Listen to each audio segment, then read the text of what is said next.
होने जा रहा है देश का सबसे बड़ा मुकदमा, बाप की अदालत। मिलोड, आज मैं बाप की अदालत में जिस इंसान को लेके आया हूँ वो कोई आम इंसान नहीं है। वो सही में एक बाप है और उसको ये बात खुद नहीं पता है कि वो एक बाप है भाई। जी हाँ, और कोई नहीं बल्कि ये खूंखार क्रिमिनल टोजी फुसागुरो। और हमारे साथ है हमारे चश्मदीद गवाह गोजो सातोरू। तो इसी के साथ बाप की अदालत का मुकदमा शुरू करते हैं। मिलोड, इसके हैंडसम चेहरे पे मत जाइएगा। इस शख्स से जब हम पहली बार मिलते हैं तब ये stake.com और Dream11 पे अपनी टीम बना रहा होता है। यहाँ तक ही नहीं, ये अपने दोस्तों को भी इस धंधे में, इस दलदल में खींचे चला जा रहा है। वो उसका दोस्त उससे पूछता है कि भाई तुम्हारा एक बेटा भी था ना, तो और बेटवा क्या हुआ रे? तो जी उसकी तरफ देखता है और उसको याद ही नहीं रहता है कि उसका कोई बेटा है। भाई तुम ऐसे बाप कैसे हो सकते हो भाई? तुमको अपना ही बेटा नहीं पता कि तुम्हारा कोई बेटा भी था। अपनी जिंदगी वो जी रहा होता है, मस्त KFC जा रहा है, फ्रेंच फ्राइज खा रहा है। तब तक उसको पता चलता है कि एक स्टार प्लाज्मा वेसल नाम की एक चीज है जिसके पकड़वाने के लिए लोग कुछ भी इनाम दे रहे हैं, क्योंकि गोजो और गेटो जो सबसे तगड़े सॉर्सरर हैं उस पूरी टाइम के, स्पेशल ग्रेड सॉर्सरर्स, वो लोग उसको एस्कॉर्ट करने के मिशन में लगे हैं और दूसरे ग्रुप को वो चाहिए। अब देखो भाई, अमीर बाप से खतरनाक दुनिया में एक ही चीज होती है, गरीब बेरोजगार बाप। गरीब बेरोजगार बाप कुछ भी करना चाहता है जिंदगी में, तो फिर वो चले जाता है मजा लेने। उसको मजा भी लेना, उसको पैसा भी कमाना है, तो वो क्या करता है, वो बाउंटी रख देता है इस लड़की के सर पे ताकि लोग आके स्टार प्लाज्मा वेसल को पकड़ने की कोशिश करें, गेटो और गोजो को बार बार अटैक करें,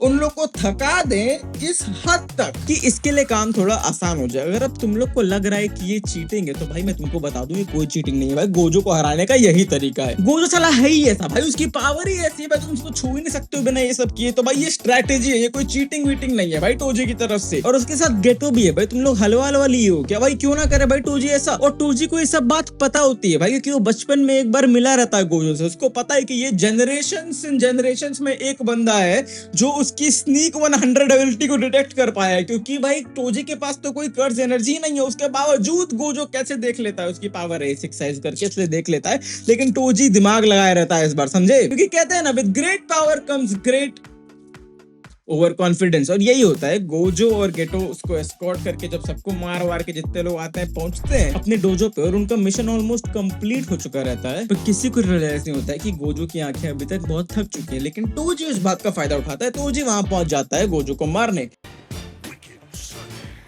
अब गोजो उससे बोलता है, भाई बेटा बाउंटी उड़ जाओगे, तुमको कुछ नहीं मिलने वाला और तुम लात और खा जाओगे, तो यहाँ से निकल लो। लेकिन टोजी बोलता है, अबे साले मैं ही तो सेट किया था बाउंटी में, तुम क्या समझो साले, औकात है तुम्हारा,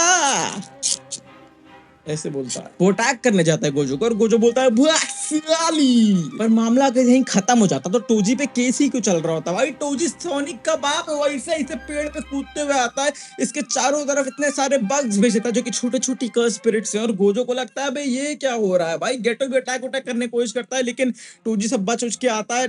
वो बग से गोजो लड़ रहा होता है कि करके ऐसे ऐसे ऐसे ऐसे उसकी आंख एकदम बीज हो जाती है सबको ट्रैक करने में। तब तक पीछे से आके उसको खंजर मार देता है टोजी, बूम। भाई आधी लड़कियों को तो हार्ट अटैक वहीं पे आ गया था गोजो के मुंह में खून देख के, लेकिन टोजी वहां रुकता नहीं है भाई। टोजी उसके अंदर ऐसे छेद पे छेद करना चालू करता है, पैर पे कच कच कच कच, छाती में, हर जगह, सर में मार के तलवार उसको नीचे गिरा देता है जैसे पांडे जी और छेदी सिंह लड़ रहे हो। भाई तुम समझ नहीं पाओगे भाई, इतना इंटेंस जाता है वहां पे गोजो अधमरी हालत में। भाई कोई भी और होता ना भाई इस मोमेंट पे, इतना तलवार तुम्हारे अंदर जा चुकी है, तुम खत्म हो चुके होते भाई, तुम मर गए होते। पर भाई ये गोजो है भाई, गोजो की बात हो रही है, ऐसे जाने वाला नहीं है। तो गोजो का काम तमाम करके टोजी बढ़ जाता है आगे गेटो और रिको को रोकने, क्योंकि उसको तो लड़की वापस लानी लोगों के पास, उसका मिशन वही है। तो फिर वो पीछे जाता है और वहां देखता है इन लोग का पर्सनल मोमेंट चल रहा होता है। गेटो मुझे अंदर चले जाना चाहिए पर मेरा अच्छा नहीं लग रहा भाई। इन लोग की दोस्ती रिश्तेदारी में बदल ही रही होती है, तब तक अचानक से छोटी बच्ची हो क्या?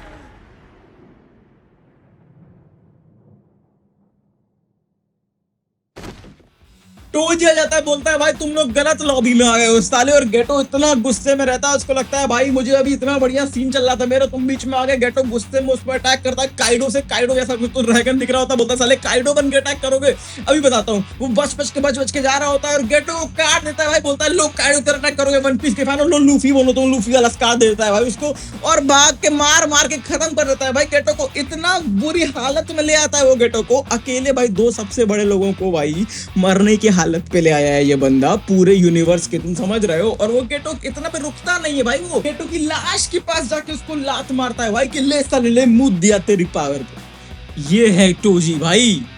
ये है टोजी भाई। ये बंदा इंसान नहीं है भाई। गोजो सुकुना के ऊपर बैठ गया था। गेटो भी मेन विलन चल रहा है। दोनों को एक 5 मिनट के सीक्वेंस में खत्म करके आराम से अपनी डिलीवरी कंप्लीट करके पैसा लेके निकल लेता है भाई। इसको विशाल मेगामार्ट का सिक्योरिटी गार्ड बनाओ भाई। भाई फाइनली कैंडिडेट मिल गया है भाई। फिर टोजी जा ही रहा होता है अपनी सिक्योरिटी गार्ड की नौकरी के लिए फार्म भरने। तब तक उसको गोजो दिख रहा होता है सामने से आते हुए। वो गोजो को देख के बोलता है कि सर बिल दिखाइए। गोजो बोलता है कि साले बिल दिखाऊं? तुम मुझे मारते हो, आप भेजे थे, तुमको तभी बताऊंगा बेटा। मैं मरा नहीं हूँ बेटा, मैं वापस आ गया हूँ। मैं मेन कैरेक्टर हूँ इस शो का। तुमको क्या लगा था तुम मार दोगे मुझे? गोजो भाई उस टाइम भगवान बन गया रहता है भाई। पता नहीं कौन से नशा करके आया रहता है। देखो इसको कैसे उड़ रहा है भाई। और भाई मतलब गोजो खत्म करके रख देता है भाई। कोई चांस नहीं था टोजी का वहां पे टिकना। लेकिन भाई तुम समझ रहे हो, वो सबसे पावरफुल कैरेक्टर को, जिसको कुछ नहीं करना पड़ा है आज तक, उसको स्ट्रॉन्गर बनवा दिया भाई। वो ये काम करके गया है। मतलब वो इनफ नहीं था उस पॉइंट पे, उसको अपने अंदर कुछ नया खोजना पड़ा। सबसे पावरफुल भगवान कैरेक्टर को। ये है टोजी का अकॉम्प्लिशमेंट। है टोजी को वो आधा काट देता है भाई। उसके बॉडी में इतना बड़ा छेद हो जाता है और वो खड़े खड़े मरता है भाई। ये बंदा गिरता भी नहीं है भाई। ये इतना पागल आदमी है कि खड़े खड़े मरता है भाई। तुम समझ रहे हो? उसका उतनी जान रहती है उसके पैर में अभी भी कि वो गिरता नहीं है भाई। और वो उसको बोलते बोलते मरता है कि भाई मेरे बेटे से मिलने ना जा रहा था भाई, मुझे याद आया कि मेरा एक बेटा था। कट टू मेगुमी को गोजो रिक्रूट कर लेता है, जाके बताता है भाई तुम्हारे बाप से मैं मिला, उसको मार दिया, और मेरे साथ आ जाओ। तो मिलोड ये तो था हमारा पहला केस, जिसके तहत मैं इनके ऊपर murder, attempt to murder, scamming और ट्रेसपासिंग ऑन प्राइवेट प्रॉपर्टी का इल्जाम लगाना चाहता हूं। इनकी सजा मैं नहीं सुनाऊंगा, आप ही सुनाएंगे। लेकिन दूसरे केस के बाद अभी कहानी खत्म नहीं हुई है। दूसरे केस में हम लोग चलेंगे अभी से 12-15 साल बाद शिबुया इंसिडेंट पे, जो कि सारे फसाद की जड़ है इस पूरे शो में। एक बूढ़ी माँ अपने बेटे के साथ एक छत पे काला जादू कर रही होती है। उस काला जादू में उसके अंदर एक वो सोल डाल देती है, क्योंकि भाई राइटर्स को एक तरीका चाहिए था कि वो लोग टोजी को वापस ला पाए, सीधी सी बात है। तो फिर वो ये अपनी दुश्मन, ये स्पाइडरमैन मक्कड़ मानव पार्ट 1 दिखने वाली लड़की, मेरा नाम इंसानी मकड़ी है, को मार के खत्म कर देता है। उसको जाता है, मास्क निकालता है और चालू हो जाता है टोजी को छत से नीचे फेंक देता है भाई। इतना होने के बाद वो पीछे मुड़ता है बुढ़ी की तरफ और बोलता है कि आज की बेटी कल की माँ है, और माँ केवल पूजनीय होती है, राष्ट्रीय पान मसाला। नहीं ऐसा कुछ नहीं होती है भाई। टोजी उसकी बॉडी पे पूरा कंट्रोल कर लेता है और फिर वो मुड़ के ग्रैनी को मार देता है, सीधी सी बात। उसका और क्या काम है, वो चले जाता है अपना बाकी काम करने, जो कि है सबसे पावरफुल बंदे को हराना। तो वो ढूंढते ढूंढते पहुंचता है ये रेड विलगैक्स जैसे दिखने वाले बंदे के पास और उसको बोलता है कि भाई तुम्हारा क्या काम है। वो जाके नंचक छीनता है इससे और आगे बढ़ता रहता है, बोलता है अब देख तो मेरा ये देसी कंफू। भाई तुम बचोगे नहीं साले, तुम बचोगे नहीं, बताता हूँ तुमको मैं। भाई इन दोनों में घमासान लड़ाई होती है भाई। पूरा युद्ध भूमि पलट जाती है। इतने सारे लोग मर रहे, पावरफुल लोग उससे हार रहे थे। टोजी आके 1 सेकंड में उसको उड़ा के मार रहा होता है, फेंक के उड़ा रहा होता है भाई। वो बंदा उस पे पिराना फेंकता है, टोजी काट लेता है पिराना को। अबे भाई तुमको पता है पूरी पिक्चर है भाई, पिराना लोग कितनी खतरनाक है उस पे। और टोजी पिराना सबको खाती है, टोजी पिराना को खा रहा है भाई। तुम पागल हो गए हो क्या भाई? तुमको कुछ तो होगा भाई तुम्हारे दिमाग में, अगर तुम ये सब काम कर रहे हो भाई। फिर वो ये स्टीम मॉन्स्टर फेंकता है उसकी तरफ और टोजी उसको बात करके गिरा देता है भाई 1 सेकंड में, और इसकी फट जाती है भाई। टोजी अपनी नंचक्स को ऐसे रगड़ के तलवार बना देता है भाई। उसमें से कितना रगड़ा है भाई, वो नंचक्स को काट रहा है लोगों को नंचक्स से भाई, और इसके सर में घोप के सबों को ऑक्टोपस खिला देता है भाई। वो भाई मतलब उसको कुत्ते की तरह हरा देता है भाई। और तब तक ये जो है आधा मरा हुआ ये ज़ेनिन क्लैन का लीडर है, इसका नाम भूल रहा हूँ मैं, ये इसको रिकॉग्नाइज कर लेता है। भाई तुम तो टोजी हो बे, तुमसे तो मैं तुम्हारा बच्चा खरीदा था। हाँ मैं तो तुमको बता दूं, टोजी अपने बच्चे को क्यों भूल गया था, क्योंकि वो बचपन में अपनी दुश्मन क्लैन ज़ेनिन क्लैन को बेच आया था उसको। भाई बच्चा बेचता है ये आदमी। अब तुम बच्चा बेचोगे साले 5 साल को और तुम सोच रहे हो मैं तुम्हारे पे केस नहीं करूंगा बेटा, मैं इंसाफ दिलाऊंगा मेगुमी को। चलते हैं मेगुमी की लड़ाई पे। टोजी खोजते पहुंच जाता है भाई मेगुमी के पास। ये देखो मेगुमी को पता नहीं रहता साथ क्या होने वाला है। वो अटैक करने जाता है टोजी को। टोजी एक हाथ से उसका अटैक रोक रहा है भाई, बच्चे की तरह, ऑब्वियसली उसका बाप है वो, लेकिन फिर भी एक हाथ से उसका अटैक रोक रहा है और अपना सारा दम लगा जाता है। सारा जीव जंतु समन करता है, सब है वो रैबिट वैबिट इतना सारा समन करता है कि भाई कुछ करके चारों तरफ से अटैक करेंगे तो रोक लेंगे। लेकिन क्या करता है भाई टोजी, इसको लगता है भाई मैं ये गोजो के साथ तुमसे 100 साल पहले कर चुका हूँ। वो जमीन पे ऐसे मारता है, सारा पत्थर ऊपर उड़ता है। भाई क्या एनिमेशन है यहाँ पे भाई। मापा के एम्प्लॉइज, मुझे पता तुम लोग की जिंदगी खराब हो गई थी यार, लेकिन भाई ये देखो भाई एक बार तुम लोग, एक करके सबको ऐसे मारना चालू करता है वो। और मेगुमी अपनी जिंदगी का सारा होप हार चुका रहता है, उसको फेंक के गाड़ी पे मार रहा होता है। मेगुमी को लगता है कि वो मर जाएगा, तब तक टोजी को याद आने लगता है भाई प्लॉट किक इन होने वाला है। और टोजी को लगता है कि ठीक है भाई अब प्लॉट के आगे तो मैं क्या ही करूं, मुझे यहाँ पे याद कर लेना चाहिए कि मेरा एक बेटा था और उसको याद आ जाता है कि मेगुमी उसका बेटा है और वो उसको बेच दिया था ताकि उसको लोग अच्छे से पाल पाएं, भले ही वो उसके दुश्मन क्लाइन क्यों ना हो।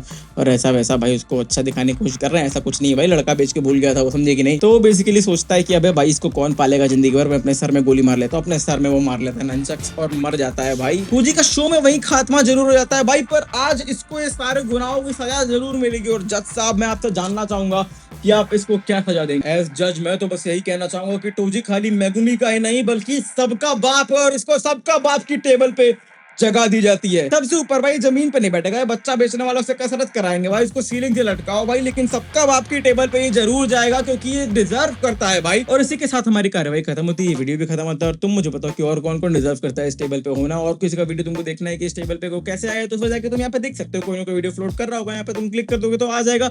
और कमेंट सेक्शन में बताओ कि तुमको क्या लगता है कि मुझे और किस चीज पे वीडियो बनाना चाहिए और कौन हो सकता है जो इस टेबल पे अपना हक डिजर्व करता है। इसी के साथ this is Indian club, I am Swastik Shukla signing off, bye bye, सायोनारा, जाओ भागो भग।